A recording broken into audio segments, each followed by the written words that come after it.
back in the, and I have heard you say I should be back in the ministry, and I have thought upon it myself, but have waited upon some definitely word from him about it. Up to date, it hasn't come.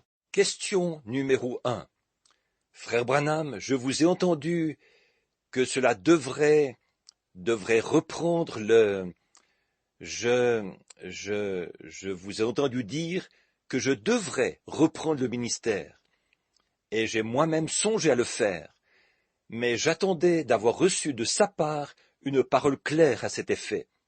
Jusqu'à présent, elle n'est pas venue. Now, since I know the end is so near, should I still wait for the Lord Jesus to speak to me, or would he be pleased to tell you what to tell me, since I know you are his spokesman for this day?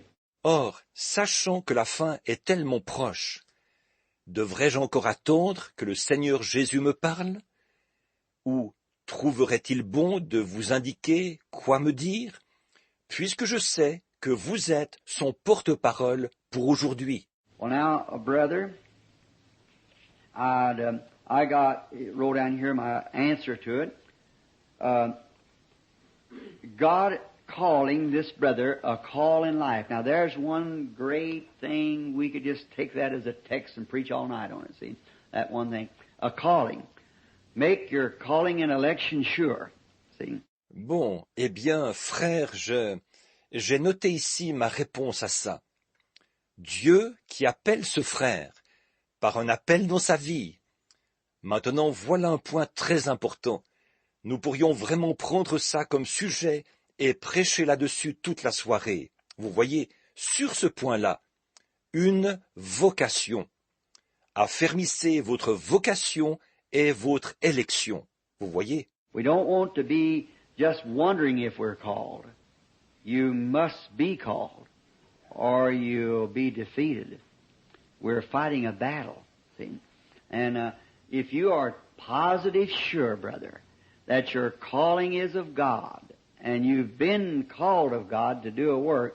On ne veut pas être là à se demander si on a été appelé. Il faut avoir été appelé, sinon vous serez vaincu. Nous livrons un combat, voyez. Et si vous êtes absolument certain, frère, que votre vocation, vous la tenez de Dieu, et que vous avez été appelé par Dieu à faire un travail. Now, there's a great trick there that the enemy can play on you. He can make you think you're not called when you are called.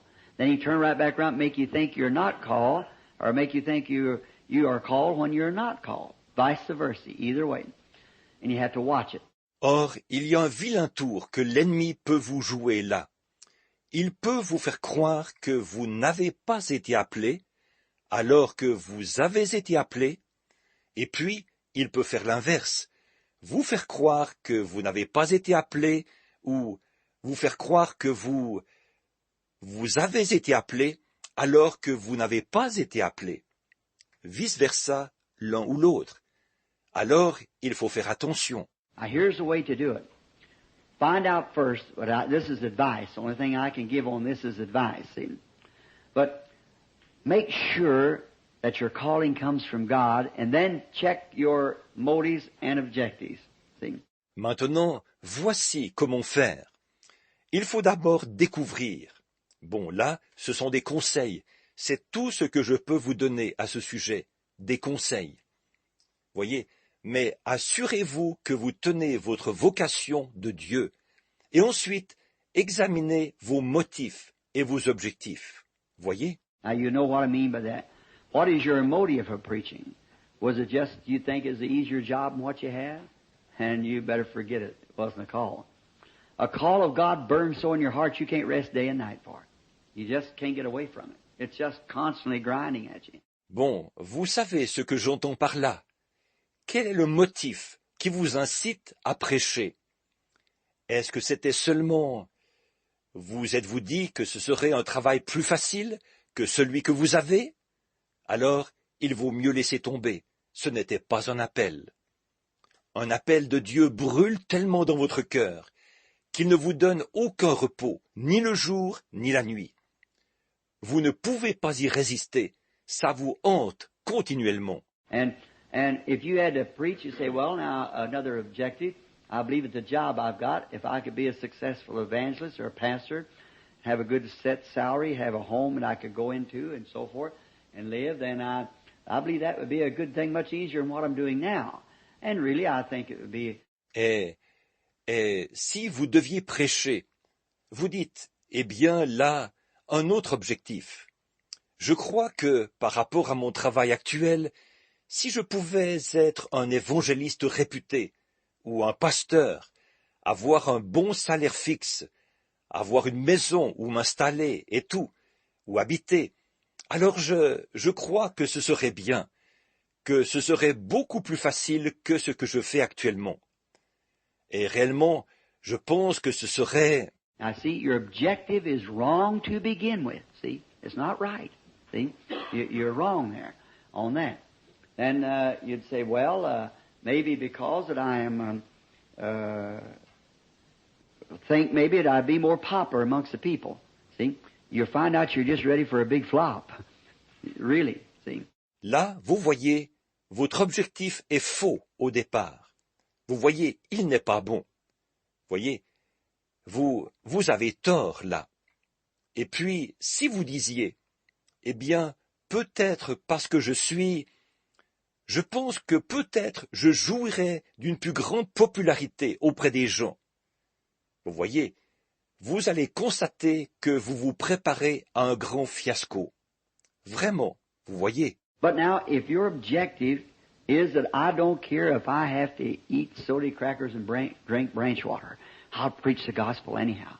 Something is tearing into you, I'll either preach the gospel or die.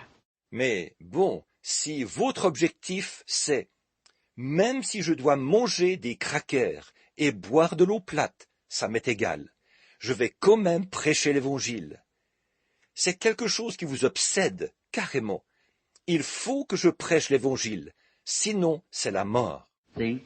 Then you go somewhere because it's God dealing with you. God is making Himself known to you because it is God just won't let you rest. And usually a God-called man never wants to do it. Did you ever think of that? Voyez, alors là, vous réussirez, parce que c'est Dieu qui traite avec vous. Dieu se fait connaître à vous, puisque, effectivement, c'est Dieu qui ne vous donne aucun repos. Et généralement, un homme qui a été appelé de Dieu ne veut jamais faire le travail. Aviez-vous déjà songé à ça? Any man just recently was asked to me by some very precious brethren that said, now that we have come into the way, Brother Branham, now that we've found the Lord and received the Holy Ghost, shall we seek gifts for our ministry that we should do? N'importe quel homme. Dernièrement, la question m'a été posée par de très précieux frères qui m'ont dit « Maintenant que nous sommes entrés dans cette voie, frère Branham, maintenant que nous avons trouvé le Seigneur et avons reçu le Saint-Esprit, devons-nous rechercher des dons pour le ministère que nous devons exercer ?» I said, don't never do it. Don't never advise people to do something like that.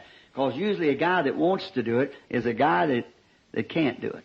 J'ai dit « N'allez jamais faire ça. » Voyez, n'allez jamais conseiller aux gens de faire une chose pareille, parce que, d'habitude, l'homme qui tient à le faire, c'est justement l'homme qui est incapable de le faire. It's a guy that's trying to run from it is the one that God uses. See? If he's trying to get away from it, oh, brother, I tell you, the calling's in me, but man, I hate to try that. There you are, see? That's trying to run. L'homme qui cherche à fuir, c'est celui-là que Dieu utilise. Voyez, s'il cherche à résister, oh frère, je vais te dire une chose, la vocation est en moi, mais oh mon gars, ça me coûte terriblement de me lancer. Eh bien voilà, vous voyez, chercher à fuir, c'est ça. If he wants to do it so bad, the first thing you know, he finds himself a stuffed shirt. Like you say, God, you give me power to move mountains. I tell you, I'll do something for you. You let me move mountains. No, he wouldn't. He can't even move himself to the right attitude, see? So he'd never move mountains for God. S'il tient mordicus à le faire, avant longtemps il devient un grand prétentieux. Par exemple de dire « Oh Dieu, donne-moi le pouvoir de transporter des montagnes. Je t'assure que j'accomplirai quelque chose pour toi. Si tu me donnes de transporter des montagnes. » Non, il ne le fera pas, car il ne peut même pas se mettre lui-même en mouvement en prenant l'attitude qu'il faut. Vous voyez? Alors jamais il ne transporterait des montagnes pour Dieu. Just take, for instance, like Paul. You think Paul could have got away from his calling? Oh, brother. He couldn't do it. It was just grinding at him day and night till he left his church. He left everything and went out into, I believe it was Asia, wasn't it? And stayed 3 years down there studying the Scriptures to find out whether it was right or not. See? To find out whether God had really called him. Prenez par exemple Paul. Pensez-vous que Paul aurait pu échapper à sa vocation? Oh, frère, il ne le pouvait pas. Ça le hantait jour et nuit, carrément, si bien qu'il a quitté son église, qu'il a tout quitté, et il est parti pour... Je crois que c'était l'Asie, n'est-ce pas? Et il est resté là-bas pendant 3 ans, à étudier les Écritures, pour voir si c'était vrai ou pas. Vous voyez, pour voir si Dieu l'avait réellement appelé. So if God is calling you, brother, and it keeps digging at your heart, then I'd say lay aside every weight and the sin that is easily beset you. See? But if it's not digging at you, and then I wouldn't think too much about it, and just let it come to His faith. Donc, si Dieu vous appelle, frère, et que dans votre cœur c'est une obsession continuelle, alors je dirais, rejetez tout fardeau et le péché qui vous enveloppe si facilement. Vous voyez, mais si ce n'est pas une obsession, alors à votre place, je n'y songerai pas trop. Laissez simplement les choses suivre leur cours.